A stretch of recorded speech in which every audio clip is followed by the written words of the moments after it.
Money. Money, money. People will do anything for money. YouTube is full of them. They'd make a billion expose videos on people you've never heard of if they have to, with that Sunny V2 style thumbnail, sponsor segment and all. Companies are all about money. Some of them are alright in that department, like good old Capcom Bath Bomb. They don't overstep the pot of greed.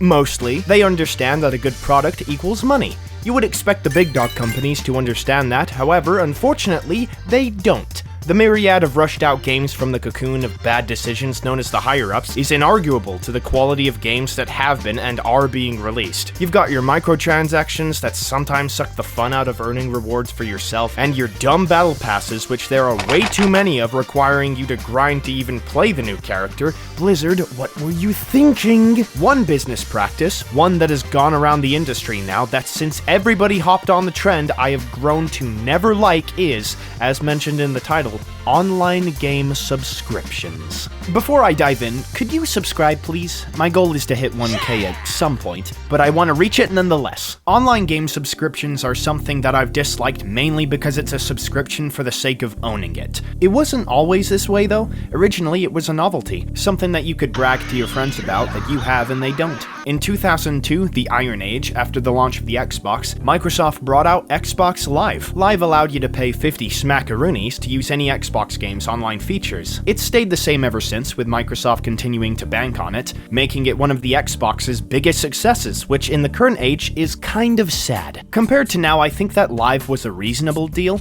Playing games online was a fairly new concept at the time. The internet itself hadn't fully entered the cesspit called the mainstream yet, so people bought it to find out what it was like. Unfortunately, I didn't grow up playing Halo Online for myself, but with how many memories people have made playing Halo multiplayer, I would say it was good for both the company and the consumer. It offered an experience that you wouldn't get if you owned a GameCube, for example. FYI, the both sides being equal mentality will be ruined down the line. And yes, the PS2 had multiplayer also, but there wasn't a standout game like Halo that focused on multiplayer other than Call of Duty, Ratchet 3, and Deadlocked, I think. That's what comes to mind to me at least. Starting in 2017, the Xbox Game Pass will be another subscription-based service that you could pay $20 for a bunch of games you can play at will whenever you want. Game Pass isn't specifically for online play, but I'm including it anyway because it's still a subscription. Outside of PC gaming, Game Pass is probably the best deal you can get in this current era. If you're a saint that will not pirate any game, even if they're 50 years old and anorexic, then it's the numero uno thing you can buy. Sony took a look at the numbers Microsoft was making and decided to cave in, making PlayStation Plus in 2010. Plus allows access to more than just online multiplayer, it's just that you shouldn't have to buy it for that. The free games are standard fare for Plus being paid. I feel that the online multiplayer being locked behind that though is ridiculous and strictly for average Joes buying it for the online games. It stings even more because on the PS2 there was online play that was free. Sure, the connection was probably balls, this is the 2000s we're talking about, but you can be safe knowing that even though it wasn't a very good connection, you didn't have to pay for it, because I would go insane if that was the case. The Wii U thankfully didn't have paid online. Nintendo had other problems that year with the whole losing money situation of theirs. It wasn't until the Switch where they had a brain blast that backfired into a brain fart. As the Switch released, it looked like Nintendo was going to be spotless for the next console generation. The Switch did sell really well at the end of its lifespan, but no one knew that it was going to. As Donkey said though, there was a brief period of time from August 15th to November 6th where Sonic was good again, and now we're back to this. That's similar for Nintendo. 2017 to mid-2018 was great for everyone involved. Nintendo won't fall into the same trap that you two landed in. They'll be unstoppable compared to you. To sink to your level makes them sick. Right, Doug Bowser? Right, Doug? Well, I guess I was wrong. Switch Online is the one I have beef with the most. It has no reason to exist other than to fill Doug's pockets. I'm starting to wonder if the name was actually a coincidence now. This thing sucks turbo mega ass. So ass that my ass says, "Damn, I hope I become as ass as that guy." Nintendo was the last to hop on this trend, business strategy, Scam? That's what I'd call it. Switch Online marks the corporate Nintendo that had started to take place over the early 2020s. All the Switch 2 pricing issues are spawned from this. On top of it, they offer the expansion pack that costs more than twice as much as for 1 year of Switch Online. This might be some great deal, you might think to yourself, and it is quite a bit of stuff. N64, Game Boy, and Game Boy Advance games are here, but you could have bought them on the Wii or Wii U without the subscription. Of course, you can't go on the Wii U eShop anymore since they took down the servers, but there was a point in time when you could buy them and you had them forever. It never asked you to pay for them again. This limits people's choices to just buying expansion pack if they don't have them already. The other things are for already existing games: Mario Kart 8 Deluxe, Animal Crossing New Horizons, and Splatoon 2. They're worth the money to give you more content with the original game to go alongside it. That's the thing though, these are only worth the price if you have these games already. If you don't own these, then there's no reason to buy it for that.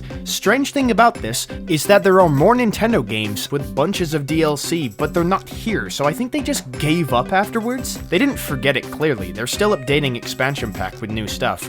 The rate at which they add the games from the other consoles is agonizingly slow too. It's emulation. You guys already had the games on the Wii U. It shouldn't be too hard to emulate them on the Switch. DS games were also readily available on Wii U too. It shows how backwards it is when the Switch 2 is only now getting GameCube games. The biggest joke about all of this that takes the cake is that Switch Online isn't very good at doing the online part well. In multiple games, you will have stuttering and input lag aplenty. Most of the time, it's the other players in the connection that will mess up the game. For comparison, I have good Wi-Fi, but I still lag out. The lag isn't something you could fix easily in the Nintendo servers. Remember, Rome wasn't built in a day. It would take a good amount of effort to solve, and that would be fine if it were free! You have to pay for this slow, choppy, laggy, spit-in-your-face connection. Nintendo expects you to like this and pay for it. Mario Maker 2 gets screwed over by the lag. It makes the user-made levels feel worse than they are. Mario Maker 2's co-op is stupid enough with everyone throwing each other into pits. I don't know how to explain it, but the pop-up you get about Switch Online makes me very annoyed. Like it's taunting me for the sin of not handing over my dad's wallet. It's sad that this has become an industry norm, and it shouldn't be.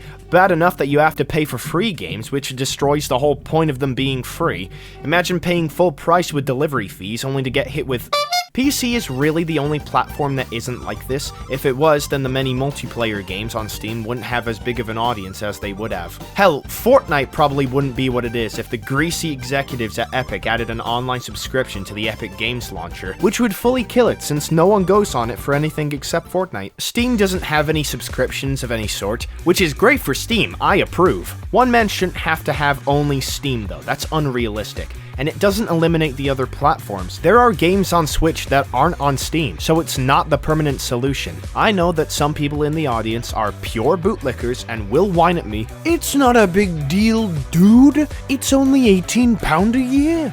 That's 20 doubloons." But hear me out, thy mighty lickers. In a time where games are getting more expensive, companies feeling like they can price their games higher than normal, Mario Kart World and GTA 6 being priced way higher than the standard that is $60 to $80 or even $100 allegedly, it is more than likely that the prices of the online subscriptions will increase as well, including Switch Expansion Pack, which is already twice as much as the yearly subscription. That doesn't bode well for a regular customer that just wants to freely play online without hassle. I'm betting that gaming for new releases will inevitably become an unbearable amount of money you will have to fork over, excluding rich folk. Online subscriptions are piling on top of the stuff you have to pay for anyway. It's an unnecessary gremlin that doesn't justify why it exists. It's the epitome of don't ask questions, just consume product and get excited for next product. People will buy it anyway though, because there's nothing more brainless than the mindless consumer. I've been Pancake Forsake, and you haven't.